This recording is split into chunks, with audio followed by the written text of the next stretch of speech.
उन्होंने साफ कर दिया कि समय आने पर न तो वो और न ही उनके परिवार का कोई भी सदस्य मेरे शव के पास आना चाहिए।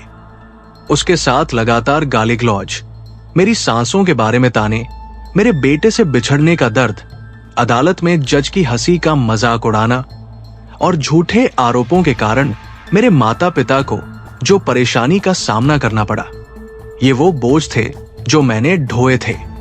लेकिन आपने अब तक जो सुना है वो कहानी का केवल एक हिस्सा है। मैं जो साझा करने जा रहा हूं वो चौंकाने वाली जानकारी प्रकट करेगा जो अब तक छिपी हुई है उस रात के बारे में, सच्चाई जब अतुल ने अपनी आंखों के सामने सब कुछ प्रकट होते देखा। उस रात उसने एक योजना बनाई जो सब कुछ बदल देगी, एक योजना जिसने उसे इस दुनिया को छोड़ने का फैसला करने के लिए प्रेरित किया। अतुल ने उस रात क्या देखा, आज के वीडियो में आप सब कुछ सीखेंगे। लेकिन पहले, अगर आपको लगता है कि अतुल न्याय का हकदार है तो कृपया नीचे दिए गए वीडियो को पसंद करें और टिप्पणी करें। बेंगलुरु की एक टेक कंपनी में काम करने वाले 34 साल के इंजीनियर अतुल सुभाष पिछले 2 साल से झूठे आरोपों से जूझ रहे थे। अपना जीवन समाप्त करने से पहले अतुल ने अपनी सभी व्यक्तिगत और व्यावसायिक जिम्मेदारियों को ध्यान से पूरा किया।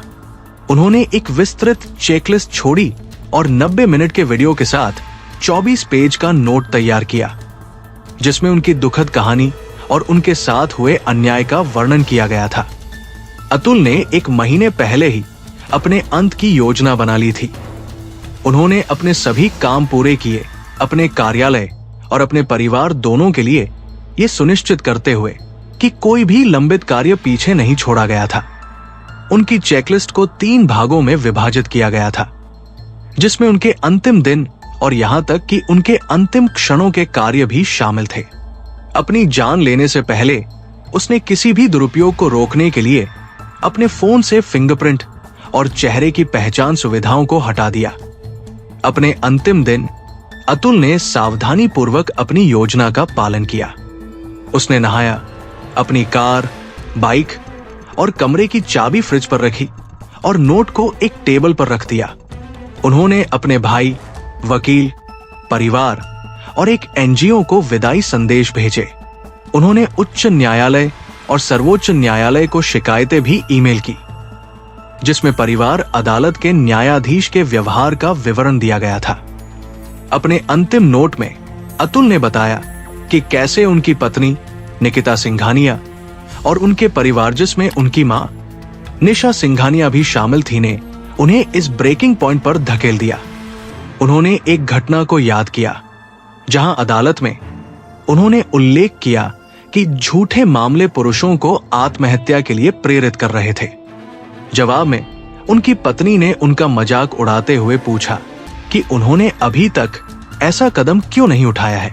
उसकी मां ने कहा कि उसकी मृत्यु के बाद वे उसके माता पिता से पैसे वसूलते थे और ये सुनिश्चित करते थे कि उसका परिवार वर्षों तक अदालती लड़ाई में उलझा रहे। इस कठोर टिप्पणी ने अतुल को चकनाचूर कर दिया। उनकी निराशा को बढ़ाते हुए न्यायाधीश ने उसी दिन उनका मजाक भी उड़ाया। अतुल के पिता ने बाद में खुलासा किया कि उनके बेटे की शादी एक बुरा सपना था। अतुल अपनी पत्नी के प्रति समर्पित था। बैंगलोर के भारी ट्रैफिक के बावजूद उसे काम पर छोड़ने और उसे लेने के लिए रोजाना 34 किलोमीटर की दूरी तय करता था। उन्होंने अपनी गर्भावस्था के दौरान सबसे अच्छी देखभाल प्रदान की और उसकी डिलीवरी पर 2.5 लाख रुपए से अधिक खर्च किए। फिर भी उसने और उसके परिवार ने उस पर मादक द्रव्यों के सेवन सहित निराधार चीजों का आरोप लगाया, जो पूरी तरह से गलत था। उनके अलग होने के बाद अदालत ने शुरू में अतुल को रखरखाव के रूप में 1000 रुपए मासिक का भुगतान करने का आदेश दिया।